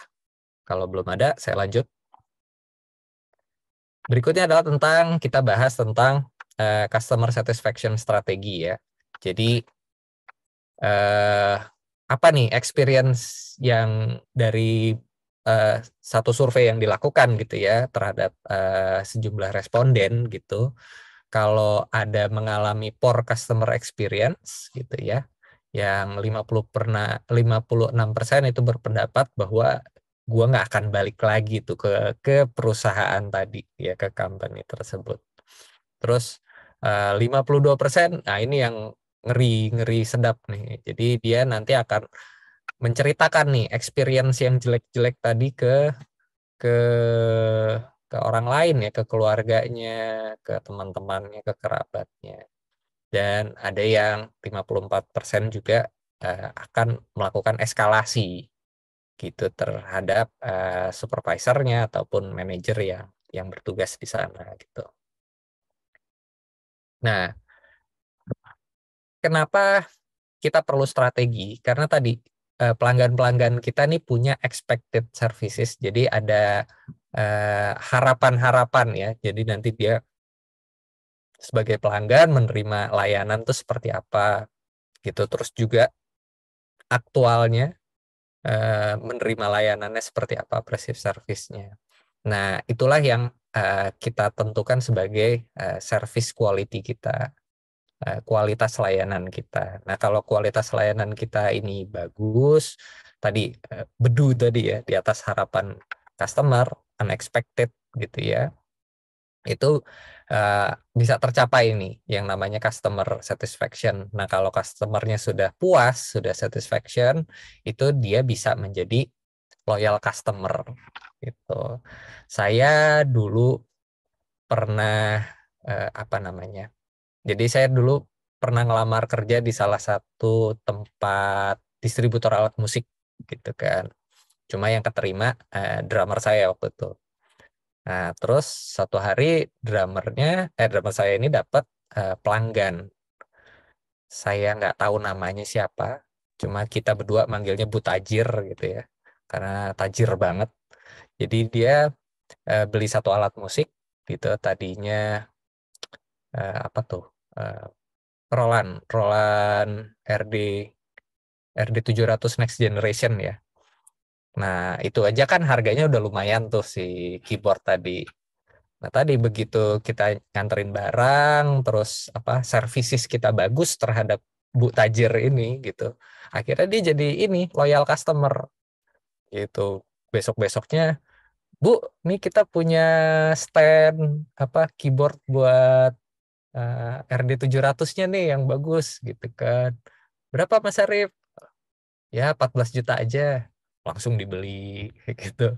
Terus si ibu ini bilang anaknya cuma satu waktu itu. Nah, dia bilang katanya, itu pertama kalinya saya ngelihat mobil Maserati ya di rumahnya Bu Tajir. Sebelumnya saya cuma tahu aja tuh ada tokonya di mana? TB Simatupang ya. Nah, itu ternyata dia punya tuh mobil. Nah, terus kita nawarin drum. Pokoknya dia bilang saya pengen anak saya suka musik, tapi saya belum tahu alat musik apa yang dia pengen gitu. Nah, itu segala alat musik yang kita tawarin itu dibeli semua sama dia. Ya mungkin karena duitnya kebanyakan tapi kalau kesan saya sih karena dia suka nih dengan layanan saya dan teman saya waktu itu ya. Tuh, ke sana karena waktu itu saya sempat ke toilet rumah dia gitu ya. Itu di kerannya itu ditutup pakai kaos kaki bayi gitu. Terus saya keluar dari toilet gitu kan, dari kamar mandinya dia, terus saya ngobrol, Bu itu kerannya ditutup pakai kaos kaki bayi. Iya, bagus kan Mas Arif? Bagus Bu, jadi unik gitu, jadi warna-warni, terus juga kesannya beda. Oh ya, gitu ya. Terus jadi ngobrol kemana-mana gitu ya. Apa intimasinya tuh dapat gitu. Ya dia merasa cocok sama kita gitu si pemberi layanan toko alat musik ini. Terus juga dianya juga happy. Ya, tuh repeat ordernya tuh banyak sekali sampai dibeliin grand piano 250 jutaan waktu itu. Walaupun anaknya belum tahu mau mau alat musik yang mana. Saking dia ya mungkin loyal sama kita, terus juga ya kebetulan rezekinya banyak gitu ya. Jadi memang customer loyalty ini adalah yang kita cari dari pelanggan-pelanggan kita. Nah, berikutnya ada istilah yang namanya MOT, Moment of Truth. Jadi titik terbentuknya kesan ya saat kita ketemu dengan pelanggan itu datang ke tempat kita gitu ya. Dan dari titik-titik ini ada yang kita nyebutnya critical moment of truth. Ya misalnya kita baru datang ke satu restoran gitu kan. Baru datang aja nyari parkir susah tuh, di touch point yang pertama nyari parkirnya udah susah.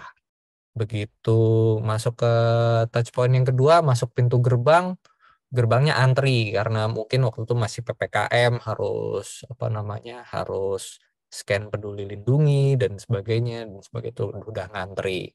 Masuk ke dalam ketemu customer service. Ini saya ceritanya yang jelek-jelek semua nih ya. Begitu masuk ke customer service nggak jelas customer service-nya yang mana. Ada yang lari-larian ke sana ke sini gitu kan. Ya udahlah, daripada bingung saya ke toilet dulu. Begitu masuk toiletnya mampet ataupun kotor ataupun baunya nggak sedap. Wah, akhirnya keluar lagi. Ketemu customer service, ya akhirnya kita cari-cari meja sendiri. Begitu ketemu mejanya, si customer service-nya lama nyamperinnya. Akhirnya kita bengong aja di meja tadi sambil manggil-manggilin mana nih customer service yang bisa datang. Begitu datang customer service-nya, kita mesen pesanannya salah-salah. Habis pesannya salah-salah, ternyata diprosesnya lama gitu. Nah, itu kan experience yang buruk ya. Jadi kita nanti di organisasi kita, di proses kita, coba diperhatiin nih touch point mana aja yang persepsi customer akan kualitas layanan kita itu terbentuk ya, di touch point yang mana, di proses yang mana gitu, supaya nanti kita bisa improve di sana, kita bisa dapetin peluang-peluang apa nih yang bisa kita lakukan untuk memperbaiki moment of truth-nya ya dari para pelanggan-pelanggan. Saya ada salah satu rumah sakit yang cukup populer digunakan sama artis-artis ya, sama pejabat. Itu luar biasa tuh. Jadi kita sebelum berangkat itu nanti pokoknya dihubungin sama rumah sakitnya untuk ada jadwal untuk ketemu sama dokter ini jam segini. Terus saat mau datang itu sudah dipastikan nanti tempat parkirnya tuh pasti tersedia di sana.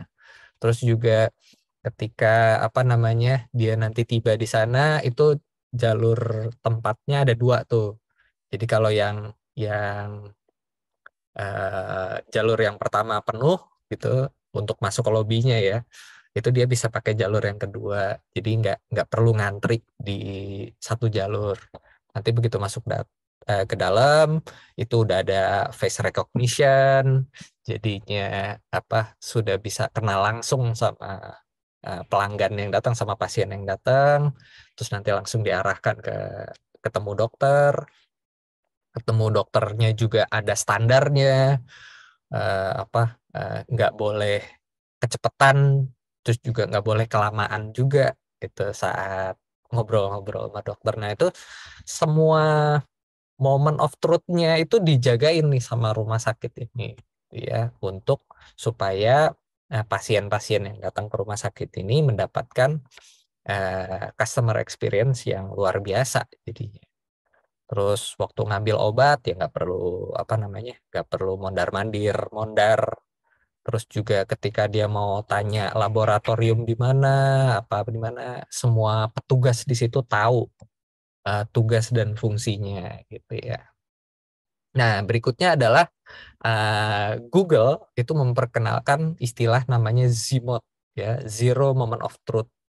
Jadi perilaku pelanggan zaman sekarang itu sebelum dia ketemu sama pemberi layanan ataupun tempat servisesnya itu pasti melakukan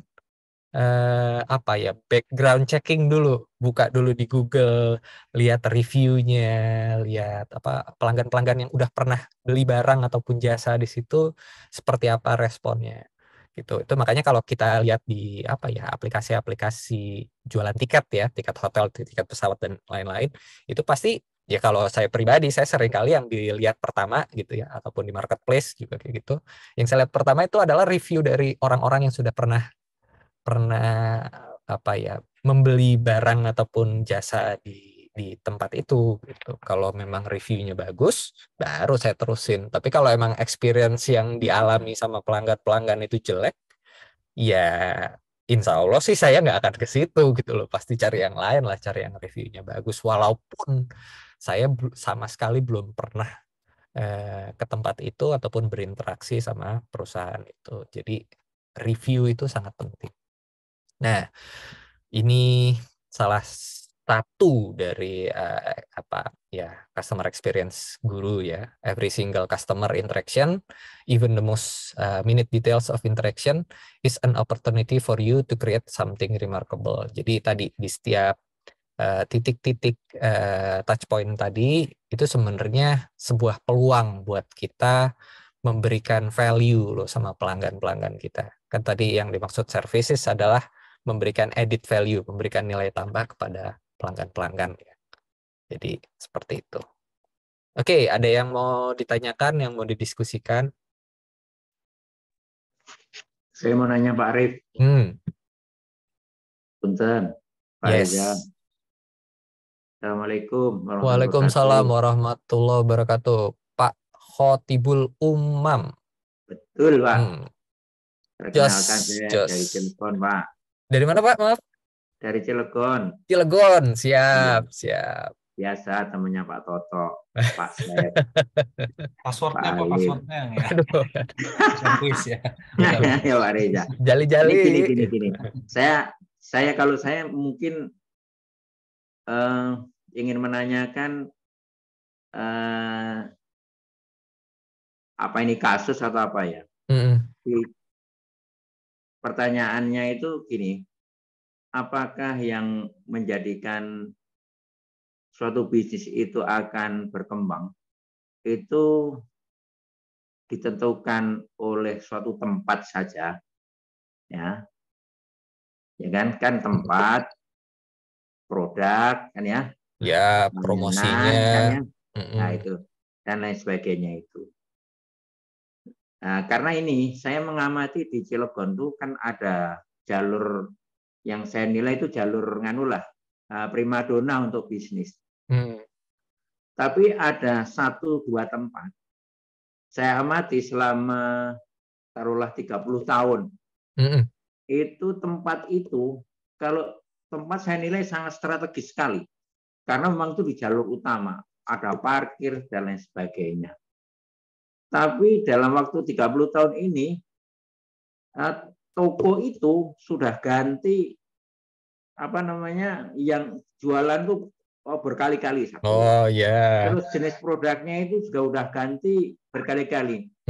Yang saya amati pertama adalah toko buku.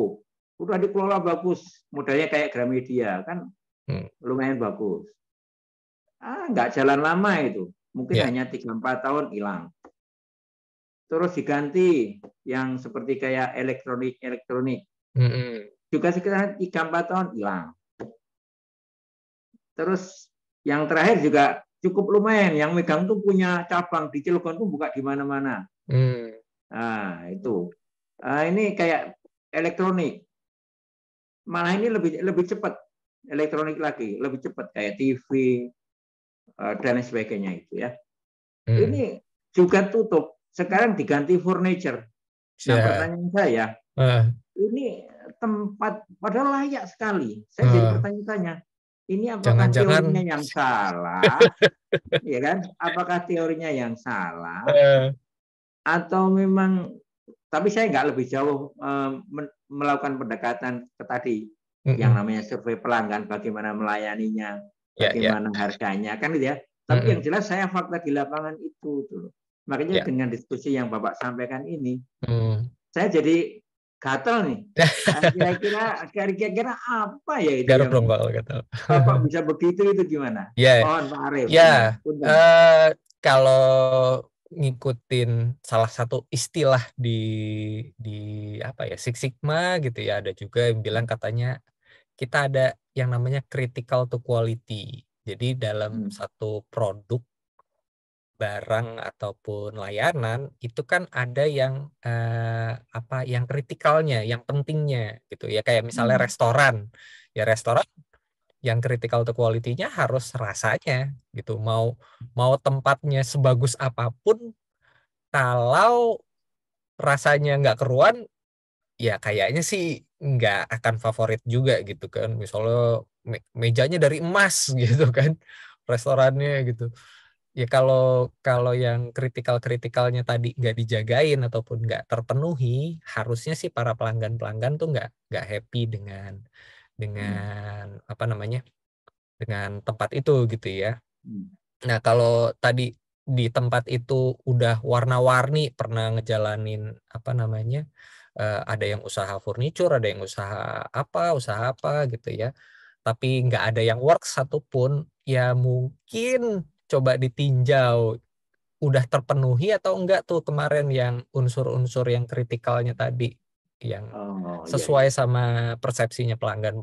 Jangan-jangan belum terpenuhi. Kalau belum terpenuhi, ya nggak ada hubungannya sama tempatnya juga gitu. Jadi ya tempat memang menentukan sih keberhasilan. Maksudnya ada apa tuh? Kalau di Bekasi, di rumah saya tuh ada Bebek Pahlawan. Nah itu tempatnya tuh nggak pindah-pindah tuh, di situ aja udah terus.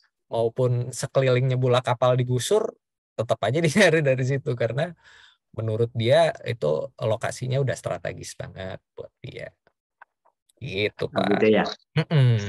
Ternyata sederhana ya. Iya, menurut saya sih seperti itu. Ya, oke. Mari. Ya, makasih. Sama-sama, Pak. Oke, ada lagi yang mau ditanyakan, mau didiskusikan? Silakan. Karena kalau ada pertanyaan, raise hand boleh. 30 menit lagi saya. Sebelum saya nyapu dan ngepel masjid lagi. Atau mau ngisi khutbah? Enggak. Jangan, Pak. Belum pantas. Nanti dibilang udah aliran pantas, sesat Pak. Lagi. Udah pantas, Pak. Udah pantas ya, amin. Makasih. Silakan. Yang mau bertanya, dilanjut. Oke, silakan Mas Arief. Siap. Tadi itu sampai sini.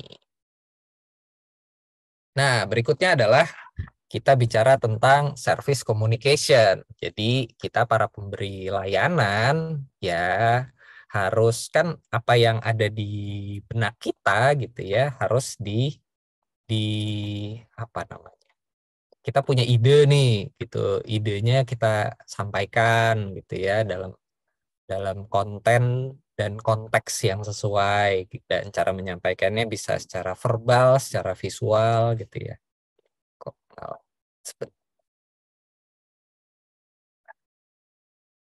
Oke, dan secara vokal gitu ya. Nah, gini, seringkali kita dalam membeli barang ataupun layanan itu pasti kan dari sisi apa ya, secara emosional lah ya. Jadi saya punya gitar listrik 2, punya gitar akustik 2, punya keyboard 1, mikrofon kondenser 1, mikrofon dynamic 1, harganya lumayan semua. Kalau kita bicara kebutuhan, mungkin saya nggak butuh sebanyak itu, gitu. Tapi tadi karena secara emosional, aduh ini barang ataupun hobi saya ini nih gue banget gitu, ini gitar ini nih gue banget gitu. Jadi for whatever it takes, ya udah akhirnya saya beli juga gitu. Walaupun sempat diskusi panjang sama istri habis itu ya, tapi ya nggak apa-apa lah. Nah, jadi seringkali gitu kita dalam memberi barang atau layanan itu kita sisi emosional kita yang dominan gitu ya. Sama juga istri saya kalau beli fashion ya, baju, tas, sepatu gitu kan. Itu kan pemilihannya saya yakin sih based on emosionalnya dia gitu. Karena kalau kita nyari kebutuhan mungkin cari harga yang di bawah itu sudah mencukupi nih kebutuhannya. Tapi karena dia spesifik harus brand A, harus merek apa gitu kan, yang model kayak gimana. Nah, jadi keputusan-keputusan kita dalam membeli barang ataupun jasa itu seringkali dipengaruhi oleh sisi emosional kita. Nah, untuk ketika ada interaksi sama pelanggan, ya tadi pelanggannya bisa bisa disampaikan secara verbal, secara visual gitu ya, supaya nanti pelanggan kita paham idenya, paham kontennya, paham konteksnya. Kan komunikasi itu menyampaikan itu. Dan ya kalau dibagi-bagi kan katanya menyampaikan informasi itu 55% katanya melalui body language, melalui gestur ya. Terus 38% katanya itu melalui intonasi. Baru kata-katanya itu hanya 7%. Makanya dulu kalau Bapak Ibu mungkin yang ada di generasi lama itu dulu ada kuis tuh namanya kuis apa ya, Re? Kata berkait atau apa ya? Komunikata. Nah, atau apa? Pokoknya dia nggak mengomongin kata yang dimaksud gitu ya. Tapi dia nanti melalui gestur aja si peserta kuis tadi suruh nebak nih kata yang dimaksud sama orang pertamanya tuh apa gitu. Saking bahwa kita tuh sebenarnya bisa mengefektifkan komunikasi dengan body language, karena ya manusia itu cenderung makhluk visual ya. Jadi visualnya ketika kita ngelihat gestur orang itu bisa jadi satu informasi, satu komunikasi itu bisa terjadi hanya dengan body language yang sesuai gitu. Berikutnya juga tentang intonasi ya. Jadi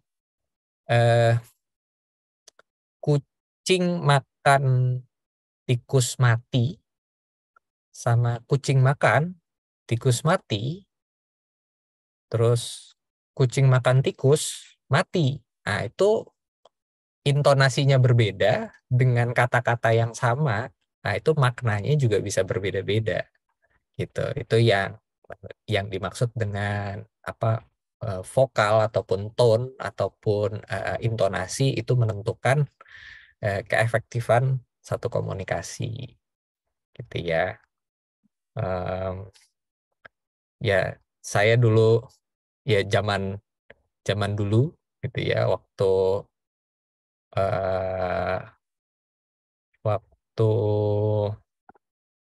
si muda dulu lah. Itu kalau sama pacar saya dulu, ya istri saya juga mantan pacar sih. Nah, itu kalau nembak ya, menyatakan perasaan saya itu seringkali dibisikin gitu, samperin. Terus saya bisikin, sebenarnya perasaan saya gimana gitu kan, mau nggak kamu jadi pacar saya gitu. Nah itu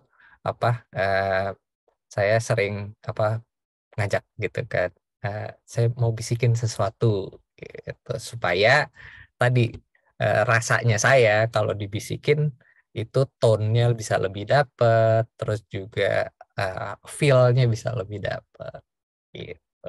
Itu cuma kisah-kisah zaman dulu. Nah, berikutnya dalam berkomunikasi, terutama dengan pelanggan, ya tadi kita harus selaras. Jadi kalau di dunia service officer gitu ya, para pemberi layanan itu nanti ada namanya service grooming. Jadi bagaimana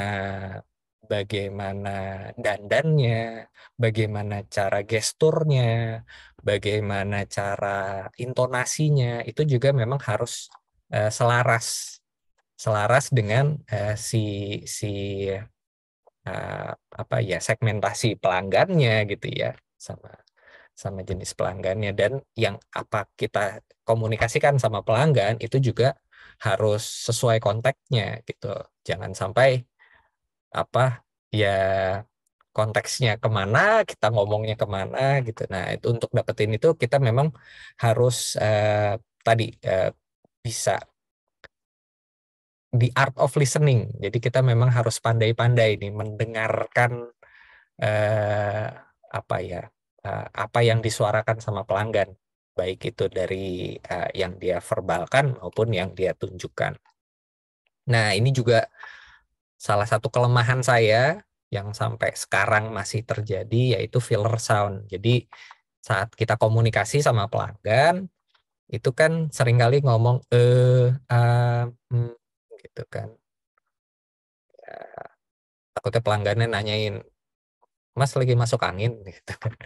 Nah, salah satu tipsnya dalam mengatasi filler sound itu yang pertama adalah kita harus sadari bahwa kita nih saat komunikasi sama pelanggan itu sering menggunakan filler sound ya. Gitu. Nah, berikutnya tipsnya adalah stop. Jadi kalau kita udah sadar bahwa kita punya kelemahan, kalau kan filler sound ini kita punya informasi di kepala banyak, berkecamuk mungkin gitu. Nah, terus untuk dikeluarin ke mulut itu kan ngantri. Nah, di waktu ngantri inilah keluar si filler sound. Itu kan di kepala kita lagi merangkai itu sebenarnya gitu. Nah, jadi yang pertama tipsnya adalah kita harus sadari kita punya kelemahan filler sound ini. Berikutnya adalah stop kebiasaan filler sound. Maksudnya kalau lagi mau ngomong, daripada keluar filler sound, lebih baik di stop. Nah, ini disclaimer, saya masih sering gagal di filler sound. Nah, tips berikutnya bisa juga dengan kita ngomong di perlambat. Jadi kalau di era-era zaman dulu, zaman Soeharto, ada menteri siapa, Murdiono kalau nggak salah. Nah, dia udah, itu mah kacau ya. Kacaunya adalah filler soundnya ada, tapi ngomongnya udah diperlambat. Jadi udah diperlambat pun masih ada tuh. Yang dimaksud dengan gitulah. Tapi kayaknya para millennials nggak kenal itu Bapak Murdiono. Atau tips berikutnya adalah dengan dipercepat. Nah, dipercepat maksudnya kita begitu ngomong bla bla bla bla bla bla, loncat ke kata berikutnya. Pas loncat ke kata berikutnya, kalau memang rangkaian kata-katanya oke, itu biasanya pelanggan ataupun orang yang diajak berkomunikasi tetap bisa nangkep maksudnya. Gitu ya. Kalau memang nggak bisa dipercepat ataupun saat loncat ke kata berikutnya, biasanya informasinya tetap bisa ketangkep. Nah, ini juga yang sering kita temui. Jadi kalau ketemu sama para pemberi layanan, aduh Pak, saya hanya staf di sini. Aduh, saya nanti segera melaporkan ya. Aduh, keputusan ini bukan adanya di saya, adanya di kepala kantor saya dan lain sebagainya. Nah, yang seperti ini adalah example yang kurang oke, gitu ya. Berikutnya adalah tipsnya adalah kita tadi nggak boleh nyalain rekan kerja, nggak boleh nyalain customer, gitu ya. Jadi kita akan bekerja sebagai tim, ya bekerjalah yang solid, jangan oh biar kita nggak dimarahin, kita kambing hitamkan teman kita. Padahal dia bukan kambing dan tidak hitam. Gitu. Janganlah kita kambing hitamkan. Terus juga sikap berikutnya adalah tidak merendahkan diri dengan ataupun pekerjaan kita. Saya mah cungpret di sini misalnya gitu ya. Nggak usah lah kayak gitu-gitu. Kita harus bangga dengan pekerjaan di organisasi kita. Itu kan sekecil apapun posisi kita di pekerjaan, kita tuh punya kontribusi loh sama organisasi kita dan kita harus bangga. Walaupun cuma jagain toilet tapi pakai jas, pakai dasi, harusnya tetap bangga. Gitu. Terus juga kita tidak memerintah customer ataupun rekan kerja ya. Jadi ya kalau minta ya mintanya dengan sopan. Berikutnya kita fokus pada apa yang bisa kita lakukan ya, alternatif solusi dari permasalahan yang disampaikan sama pelanggan. Jadi pelanggan itu waktu marah-marah, waktu komplain gitu kan, itu ngasih feedback. Nah, kita fokus nih, jangan fokus sama masalahnya, tapi fokus pada penyelesaiannya, solusinya seperti apa. Nah, kita juga saat memberikan respon gitu kepada pelanggan, ya kita harus hargai apa-apa yang sudah dilakukan sama pelanggan tadi ya, mengunjungi tempat kita gitu, dan terus tunjukkan empati, maksudnya aduh mohon maaf Pak atas ketidaknyamanan yang Bapak Ibu rasakan gitu ya, saya bisa memahami kekecewaan Bapak gitu ya. Jadi kita tunjukin empati, maksudnya empati ini kan menempatkan diri kita ke seandainya kita di posisi dia gitu ya. Ya memang setiap orang beda-beda stylenya gitu kan, tapi harusnya kalau sama-sama manusia yang masih punya hati nurani, kita sama-sama bisa merasakan empati dari pelanggannya. Berikutnya adalah kita meyakinkan customernya. Kita meyakinkan customernya. Nah, terus juga ada sikap-sikap yang permisif, agresif, dan asertif ya. Mohon maaf, saya masih ada urusan dengan customer lain, kan. Ataupun agresif, Pak, saya sedang bicara nih sama di telepon, urusannya penting, tunggu sebentar ya, gitu. Jadi agak agresif gitu tonnya gitu. Nah, yang kita harapkan adalah yang lebih asertif ya. Mohon maaf Bapak Ibu, saya sedang berbicara dengan customer yang lain. Mohon izin saya selesaikan dulu. Ya, jadi asertif ini merupakan perilaku yang mampu mengkomunikasikan kebutuhan, keinginan, dan perasaan tanpa melanggar hak asasi orang lain. Oke, ada yang mau ditanyakan, didiskusikan terkait ke materi ini?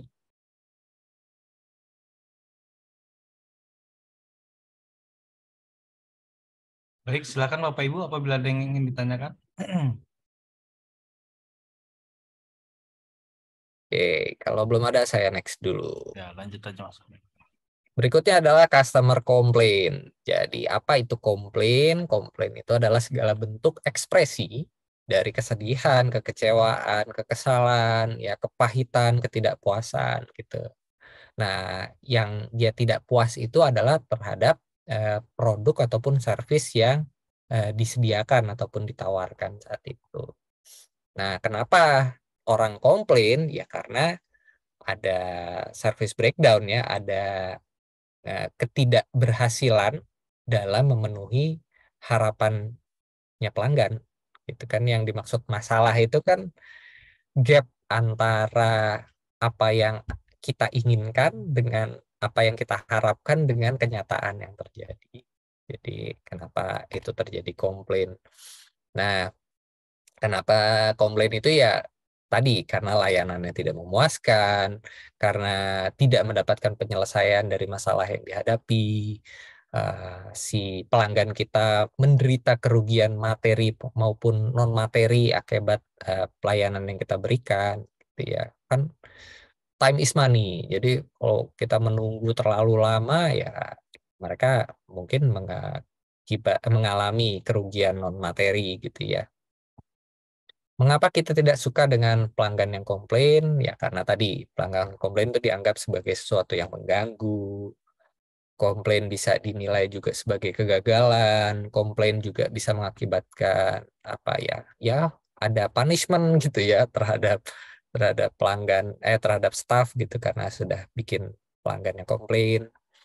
Ataupun ya kita juga belum mengetahui manfaat jadi komplain gitu ya. Komplain itu bisa dianggap sebagai penghancur reputasi perusahaan dan memang benar gitu. Tapi tadi bagaimana kita men-switch paradigma bahwa dari komplain menjadi peluang untuk perbaikan, dari menjadi improvement, jadi pembaharuan gitu ya. Dan komplain sebagai nambah pekerjaan. Nah, jenis-jenis komplain sendiri ada yang komplain tertulis ya di email, di apa melalui nggak tahu suara pembaca masih ada nggak? Terus ataupun direct ya, ataupun by complaint. Yang lebih ngeri itu yang terakhir yang nomor 4 silent complaint. Jadi diem-diem ya pokoknya saya pernah lah dulu waktu kerja di perusahaan sebelumnya pokoknya kita kan nggak tahu ya orang itu orang penting ataupun apa orang DPR atau bukan gitu. Pokoknya treatmentnya seperti itu aja. Tiba-tiba dia diem, tuh beritanya kemana-mana. Itu di perusahaan saya sebelumnya pernah. Jadi silent complaint ini lebih mengerikan karena kita pikir kita baik-baik aja. Ataupun kita pikir dia juga baik-baik aja si pelanggan. Tapi ternyata di belakangnya itu efeknya jelek dan panjang. Mengapa pelanggan tidak mau komplain? Ya karena mereka sibuk, jadi nggak ada waktu untuk menyampaikan, ataupun udah apatis ya kayaknya sia-sia aja nih apa effortnya mungkin dalam menyampaikan komplainnya, dapatnya nggak gimana gimana, gitu ya. Ataupun di pingpong, bapak coba saya ya gitulah ada ngurus satu surat itu di instansi pemerintah. Bapak ngambil form pendaftaran di sana. Nyampe sana, oh coba Bapak hubungi yang itu. Nyampe situ, nah nanti masukin formnya ke sebelah sana. Ataupun coba cari orang itu, kayak gitulah. Di pingpong ya. Nah, itu memicu bikin orang malas komplain. Ya udahlah, daripada ribet-ribet, pakai calo aja. Gitu. Jadi tugasnya tidak ramah, cenderung mengintimidasi ataupun menyalahkan pelanggannya, ataupun solusi yang diberikan tidak seperti yang diharapkan ya. ataupun petugasnya hanya memberikan janji-janji saja. Nah, berikutnya adalah saya renteng deh karena biasanya complaint management dan service recovery itu dibundle ya. Jadi service recovery itu adalah tadi nih, kalau yang pelanggan-pelanggan yang udah kecewa-kecewa, gimana kita menebus kekecewaannya tadi. Dan dulu saya di tempat yang sebelumnya itu seringkali customer-customer yang komplain ini justru yang menjadi loyal customer. Jadi loyal customer karena kan effort untuk service recovery-nya tuh lumayan tinggi gitu ya. Pelanggan-pelanggan ini kita berikan service lebih karena kan sebelumnya dia udah kecewa gitu. Terus kita berikan treatment khusus supaya dia jadi beyond expectation tadi, memberikan wow service. Nah, akhirnya mereka malah berbalik dari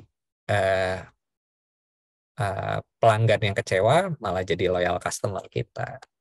Nah, untuk menanggapi pelanggan yang kecewa, pertama ya kita harus tanggapi secara profesional ya, baik verbal, vokal maupun visualnya, kita dengarkan dan empati, terus juga berikan solusi yang cepat dan tepat ya. Dan mereka kan menunggu kepastian dari kita karena kan mereka mungkin nggak bisa masuk ke perusahaan kita, jadinya kita yang bisa memproses di dalam, kita sinergikan lah dengan bagian-bagian terkait supaya kita bisa memberikan kepastian sama pelanggan-pelanggan kita. Nah, jadi manfaat-manfaat komplain ataupun service recovery ini juga bisa meningkatkan reputasi bisnis ya. Terus juga kita bisa memperlihatkan kepada pelanggan bahwa perusahaan ini serius dalam menangani komplain ya, dalam menangani pelanggan-pelanggannya yang komplain, ini kita serius. Komplain juga dapat membantu perusahaan untuk mengetahui kesalahan yang selama ini belum teridentifikasi gitu. Jadi ya banyaklah, bahkan sekarang saya kerja di wahana kendali mutu pun setiap kali ada banyak hal lah yang pelanggan-pelanggannya gitu yang udah deket, yang udah loyal, yang mereka ngasih tahu nih, ngasih feedback, Pak Arif baiknya begini, baiknya begitu, sebaiknya. Nah, itu ternyata jadi banyak hal yang sebelumnya tidak teridentifikasi jadi teridentifikasi nih karena ada pelanggan yang komplain. Nah, menyikapinya pertama adalah kita harus positive thinking, kita hadapi dengan tenang dan empati, dan harus segera kita tangani, kita harus segera berikan solusi yang tepat gitu ya. Dan juga lakukan konfirmasi. Jadi jangan dibikin menunggu si pelanggannya. Kalau dulu saya step by step tuh saya konfirmasi ulang. Baik, betul Bapak ini apakah yang dimaksud seperti ini? Jadi yang akan kita lakukan adalah bla bla bla bla gitu. Jadi kita konfirmasi setiap tahapan-tahapan service recovery-nya tadi. Nah, tadi ini nomor 5 sunnah lah ya. Maksudnya kalau memang situasional, kalau memang bisa dilakukan cross selling ya bisa dilakukan, tapi kalau situasinya tidak memungkinkan ya jangan lakukan cross selling di sana. Nah, yang nomor 6 jangan lupa diadministrasikan. Karena tadi nanti kalau mau di QCC-kan atau mau di QA-kan ya dibikin kegiatan quality excellent activity. Nah, itu kan perlu data. Jadi quality excellent activity adalah kegiatan yang berbasiskan data dan fakta. Kalau tidak diadministrasikan, tidak dicatat, tidak difoto, nah itu nanti akan kita mengalami kesulitan-kesulitan dalam melakukan quality excellent activity. Kesiapan dalam menghadapi keluhan customer, ya pertama para pemberi layanan harus punya knowledge yang cukup ya. Knowledge terhadap SOP, produk knowledge-nya harus oke, terus juga dia harus tahu nih tipe-tipe karakter pelanggan seperti apa, harus punya kemampuan dalam mengkomunikasikan, negotiation skill-nya juga oke, terus juga bagaimana kreativitas memberikan solusi, itu juga aspek-aspek yang harus kita siapkan para pemberi layanan terhadap para pelanggan. Attitude kita juga harus bagus ya, bisa menunjukkan empati, semangat mau membantu, helpful ya, dan ketulusan. Ketulusan ini kan ya pasti kelihatan lah gitu. Kecuali kita pembohong yang sangat ulung, mungkin ketulusannya bisa disiasati. Tapi kalau kita orang-orang biasa aja, harusnya ketulusan ini bisa dirasakan. Nah, tips berikutnya adalah kita dalam menangani komplain ya, tahan emosi, jangan ikut-ikutan marah. Terus berikan empati ya yang terdalam gitu. Terus juga kita redakan dengan minta maaf. Mohon maaf atas ketidaknyamanan yang Bapak Ibu rasakan gitu ya. Terus juga ajukan pertanyaan-pertanyaan yang menggali gitu ya. Ini kita coba handling dari sisi emotionnya. Baru nanti dari kita tindak lanjuti dari sisi solusinya, solution handlingnya, kita berikan alternatif solusi. Kita pastikan dengan konfirmasi ya. Jadi betul Bapak Ibu, yang kita maksudkan adalah bla bla bla bla bla. Gitu, kita konfirmasi ulang supaya tidak mislead dan misinformasi gitu ya. Kita konfirmasi ulang, kita berikan salam penutupan, baru habis itu kita lakukan evaluasi sebenarnya what works, what doesn't works gitu ya. Dan berikutnya kita mau ngapain ya, kita lakukan evaluasi. Nah, saya akan tutup dengan quotes dari salah satu pemilik retailer terbesar di Amerika. There is only one boss, that is the customer. He can fire everybody in the company from the chairman to down simply by spending his money somewhere else. Jadi bosnya itu cuma satu, yaitu pelanggan, karena dia bisa memecat seluruh orang di organisasi itu sesimpel dengan membelanjakan uangnya di kompetitor. Oke, itu dari saya webinar hari ini. Apakah ada yang mau ditanyakan, mau didiskusikan? Baik, masih ada 3 menit lagi. Singkat saja kalau ada. Singkat saja kalau ada pertanyaan. Betul. Karena kita mau sholat Jumat. Oh iya. Harus dong. Gimana? Oke. Apakah ada yang ingin bertanya? Kami persilahkan. 1-2 pertanyaan, silakan. Kalau ada yang mau pakai audio, silakan raise hand. Baik, masih kami tunggu. Oke. Udahlah, nggak usah ditunggu-tunggu lagi. Terima kasih ya Bapak Ibu semua atas atensi dan ya perhatiannya gitu ya. Terus juga diskusi-diskusi yang tadi sudah terjadi gitu ya.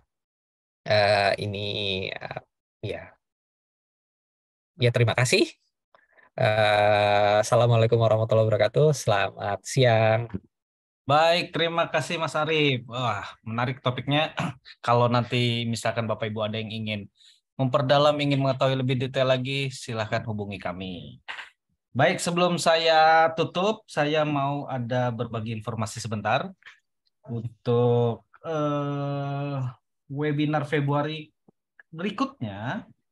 Itu akan dengan topik knowledge management hari Selasa tanggal 7 Februari dengan pembicara Bapak Budi Hartono. Selanjutnya ada pesan sponsor kami dari mitra kami, pelatihan Quality Excellent Activity National Assessment itu di tanggal 15 sampai 17 Februari. Ini public course ya Bapak Ibu. Selanjutnya ada pelatihan Quality Strategic Innovation di tanggal 15-16 Februari 2023. Ada pelatihan Awareness Design Thinking di tanggal 15 sampai 16 Februari 2023. Selanjutnya ada pelatihan Public Course QEA Ecosystem Management 15 sampai 17 Februari. Selanjutnya ada pelatihan TKM for Facilitator di tanggal 20 sampai 22 Februari 2023. Baik, Bapak Ibu semua dapat menghubungi di nomor kontak berikut. Ada Reza 089561052268, ada Mbak Liza 081267049117, dan Mbak Rita 081387735135 dengan email ampiasosiasi@yahoo.co.id dan wkmindonesia@yahoo.com.